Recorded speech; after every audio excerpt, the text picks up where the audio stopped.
breast lumps, breast fibroadenomas are very common in the young females.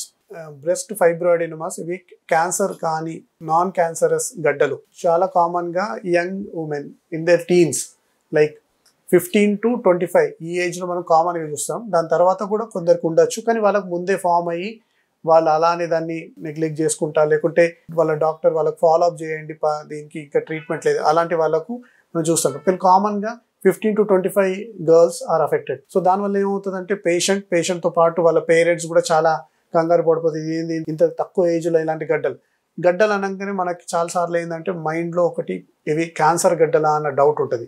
కానీ తక్కువ ఏజ్లో ఉంది ఇలాంటి గడ్డలు 90 to 95% of the times are non cancerous, అంటే క్యాన్సర్ కానీ దీన్ని బినైన్ సింపుల్ గడ్డలు అంటారు. Most common are fibroadenomas medical టర్మినాలజీలో. ఈ గడ్డలు ఈ ఏజ్లో ఫామ్ అవడానికి మెయిన్గా రీజన్ ఏంటంటే ఒకటి hormonal changes, diet, stress, family history, ఇవి మెయిన్గా ముఖ్యంగా దీని కారణాలు. కానీ చాలాసార్లు ఏంటంటే మనం ఒక పర్టికులర్ దీని వల్లనే వచ్చిందని మనం డెఫినెట్గా చెప్పలేము. చాలాసార్లు వాళ్ళ ఫ్యామిలీ హిస్టరీ ఉంటే డెఫినెట్గా ఈ గడ్డలు ఒకటి కాక మల్టిపల్ ఉండొచ్చు ఫ్యామిలీ హిస్టరీ ఉన్న వాళ్ళకు. మోస్ట్ ఆఫ్ ద టైమ్స్ మనం గడ్డలకు పర్టికులర్గా ఇదే రీజన్ అని చెప్పలేము. సో ఈ గడ్డలు ఒక రూమ్లో ఉండొచ్చు, లేకుంటే బోత్ రూమ్స్ బైలాటరల్ కూడా ఉండొచ్చు, రెండు సైడ్లో కూడా ఉండొచ్చు, సింగిల్ ఉండొచ్చు, మల్టిపల్ ఉండొచ్చు. సో ఈ గడ్డలు సైజ్ కూడా మిలీమీటర్స్ అంటే లెస్ దెన్ సెంటీమీటర్ సైజ్ నుంచి మోర్ దెన్ 5 సెంటీమీటర్ వరకు కూడా గడ్డలు సైజ్ వ్యారీ అవ్వచ్చు డిపెండింగ్ అపాన్ అంటే ఎన్ని రోజుల నుంచి ఉంది ప్లస్ వాళ్ళ కాజ్ ఆఫ్ ద ఫైబ్రోఅడినోమాస్ దాన్ని పట్టుకొని మల్టిపల్ ఉండొచ్చు, సైజ్ కూడా వ్యారీ అవ్వచ్చు. సో దీన్ని మనం ఎలా ఐడెంటిఫై చేయాలి? సో ఫస్ట్ ఏంటంటే పేషెంట్కు వాళ్ళు స్నానం చేసేటప్పుడు కానీ బ్రెస్ట్ ముట్టుకున్నప్పుడు వాళ్ళకి ఏదో గడ్డలాగా హార్డ్ లంప్ లాగా ఫీల్ అవ్వడం. చాలాసార్లు ఈ గడ్డల్లో ఎలాంటి నొప్పులు కానీ పెయిన్స్ అలాంటివి ఏమి ఉండవు అన్లెస్ అంటే చాలా హార్డ్గా ప్రెస్ చేసినప్పుడు, లేకుంటే మనం రివర్స్గా పడుకున్నప్పుడు ప్రెస్ అయినప్పుడు వాళ్ళకి కొద్దిగా మైల్డ్గా పెయిన్ ఫీల్ అవ్వచ్చు, కానీ మోస్ట్ ఆఫ్ ద టైమ్స్ ఎలాంటి పెయిన్ అన్నట్టు ఉండవు. So painless. ఇంకొకటి ఏంటంటే ఈ గడ్డను వాళ్ళు ముట్టుకున్నప్పుడు మూవ్ అవుతూ ఉంటుంది, అంటే ఒక జాగాలో ఇప్పుడు ఇక్కడ ఫీల్ అవుతుంది నెక్స్ట్ టైం కొద్దిగా మూవ్ అవునట్టు. దీన్ని బ్రెస్ట్ మౌస్ కూడా అంటారు, అందుకే మౌస్ మూవింగ్ థింగ్స్ లాగా. ఇంకా గడ్డ సైజ్ పెరిగితే కొన్నిసార్లు బ్రెస్ట్ షేప్ చేంజ్ అవ్వడం, లేకుంటే ఆ వెయిట్ వల్ల బ్రెస్ట్ కిందికి సాగడం, ఈ కొద్ది కాస్మెటిక్గా చేంజెస్ రావచ్చు. ఇలా మీరు ఐడెంటిఫై చేయొచ్చు. ఒకవేళ ఇలాంటి మీకు ఏమైనా డౌట్ అనిపించే ఏమైనా గడ్డలాగా ఉంటే బెస్ట్ ఏంటంటే మీరు మీ దగ్గర ఉన్న డాక్టర్ లేకుంటే ఫ్యామిలీ ఫిజిషియన్ని కన్సల్ట్ అయ్యి దాన్ని ఎగ్జామిన్ చేసుకొని చాలా ఇంపార్టెంట్. సో ఒకవేళ మీకు అలాంటి డౌట్స్ అంటే మనం దాన్ని ఎలా కన్ఫర్మ్ చేసుకోవాలి, దాన్ని ఎలా ఐడెంటిఫై చేయాలి అంటే ముఖ్యంగా మోస్ట్ ఆఫ్ ద టైమ్స్ మీ డాక్టర్ మీకు సోనోమామోగ్రఫీ అంటే ultrasound of the breast advise చేస్తారు. సో ఇందులో ఏంటంటే అల్ట్రాసౌండ్లో గడ్డ ఉందా లేదా, గడ్డ సైజ్ ఏంటి, గడ్డ క్యారెక్టరిస్టిక్స్ ఏంటి, అది ఎలా ఉంది, హార్డ్ ఉందా, సాఫ్ట్ ఉందా, లేకుంటే వాటర్ ఫీల్డ్ ఏమైనా ఉందా, సిస్ట్స్. సో దీంట్లో మనం దాన్ని ఐడెంటిఫై చేయొచ్చు. సో ఐడెంటిఫైలో కూడా మనం దాంట్లో గ్రేడింగ్స్ ఇచ్చేసి బైరైడ్స్ గ్రేడింగ్ ఆ క్యాన్సర్ లాగా అనిపిస్తుందా లేకుంటే ఏమైనా సింపుల్ గడ్డనేనా అది మనం బైరైడ్స్ గ్రేడింగ్ క్యారెక్టరిస్టిక్స్లో ఇస్తాం. సో ఒకవేళ మనకేమైనా డేంజరస్గా అనిపిస్తే లేకుంటే మనకు అది కన్ఫర్మ్గా చేయాలి, ఎందుకంటే చాలాసార్లు పేరెంట్స్ కానీ టెన్షన్లో ఉంటారు, అదేంటి క్యాన్సర్ మనం తీసేసుకోవాలి దాన్ని అనుకున్నప్పుడు మనం దాన్ని నీడల్ టెస్ట్ చేసి FNAC టెస్ట్ కానీ బయాప్సీ తోటి మనం 100% ఐడెంటిఫై చేయొచ్చు అది సింపుల్ గడ్డనా లేకుంటే క్యాన్సర్ లాంటి ఏమన్నా డౌట్ఫుల్గా ఉన్నాయా. ఒకవేళ క్యాన్సర్ ఉంటే దాని కంప్లీట్గా ట్రీట్మెంట్ చేంజ్ అవుతుంది.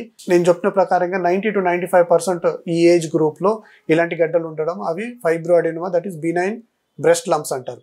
సో బినైన్ బ్రెస్ట్ లంప్స్కు ఇప్పటి వరకు ఉన్న ట్రీట్మెంట్ ఏ డాక్టర్ దగ్గరికి వెళ్ళినా కానీ ఒకవేళ చిన్న గడ్డలు ఉంటే మోస్ట్ ఆఫ్ ద టైమ్స్ వాళ్ళు ఏమంటారంటే కొన్నిసార్లు అవి ఆటోమేటిక్ డిసపియర్ అవ్వచ్చు, లేకుంటే మీరు రెగ్యులర్గా దానికి 6 months 1 year స్కానింగ్ చేస్తూ ఉండండి, చూడండి సైజ్ పెరుగుతుందా, మీకు ఇప్పుడు ఏం సిమ్టమ్స్ లేకుంటే మనం దాన్ని అబ్జర్వ్ చేయొచ్చు.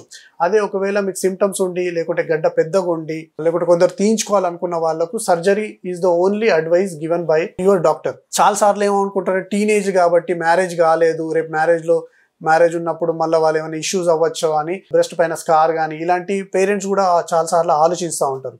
సో అలా కాకుండా ఏమైనా మెడిసిన్స్ ఉన్నాయా డాక్టర్ని కానీ వేరే ఆయుర్వేదిక్ కానీ ఇలాంటి ట్రై చేయడం వాళ్ళ పేరెంట్స్ దగ్గర, లేకుంటే గూగుల్లో చూడడం కానీ ఏమైనా ట్రీట్మెంట్ తోటి టాబ్లెట్స్ తోటి కరిగిపోతాయా అలాంటి.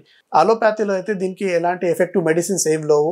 చాలాసార్లు అవి ఆటోమేటిక్గా రీగ్రెస్ అవ్వాలి depending upon the hormonal changes, కానీ ఆ chances of spontaneous regress is less than 10% chances. So 90% అవి డిసపియర్ అవ్వకపోవచ్చు. Surgery is the only option available because there are no effective medicines for it. So ఇలాంటి patients వాళ్ళు దీన్ని ayurvedic కానీ homeo ఇట్లా try చేసుకుంటా గడ్డ సైజ్ మరి పెరుగుతూ ఉండు. అలాంటి టైంలో సర్జరీ లేకుండా plus without any scar, without any cuts, without any blood loss, without any stitches, without anesthesia, general anesthesia ఇలాంటివి లేకుండా మనం దీన్ని microwave thermal ablation or VAB treatment, that is vacuum assisted breast lump excision తోటి same మీరు ఎలా needle test చేశారో, same మీరు ఎలా బయోప్సీ టెస్ట్ చేశారో అదే విధంగా అదే రూట్ నుంచి అంతే చిన్న హోల్ నుంచి ఈ గడ్డని మనము ఐదర్ మైక్రోవేవ్ థర్మల్ అబ్లేషన్ తోటి మెల్ట్ అన్న చేస్తాము, లేకుంటే వ్యాబ్ ట్రీట్మెంట్ తోటి చిన్నగా మనం పొటాటో కానీ ఆనియన్ ఇట్లా చిన్న ముక్కలుగా చేసుకొని అట్లా చేసి దాన్ని సక్ చేసి తీసేస్తాం చిన్న హోల్ నుంచి. సో ఇలాంటి ట్రీట్మెంట్ ఉంది. సో ఇది కంప్లీట్ గా non surgical, non painless, without scars, cosmetic కూడా అలానే మీ బ్రెస్ట్ ముందు ఎలా ఉందో అలానే ఉంటుంది. మోర్ ఇంపార్టెంట్ సర్జరీలో ఉన్న complications like breast scar, infection ఇవి కూడా మనం కంప్లీట్ గా అవాయిడ్ చేయొచ్చు. ఈ treatment is very effective, as good as surgery and without any cosmetic or surgical complications. మీకు ఈ టాపిక్ గురించి ఇంకేమైనా డౌట్స్ ఉంటే please put them in the comment box. I will be happy to answer them.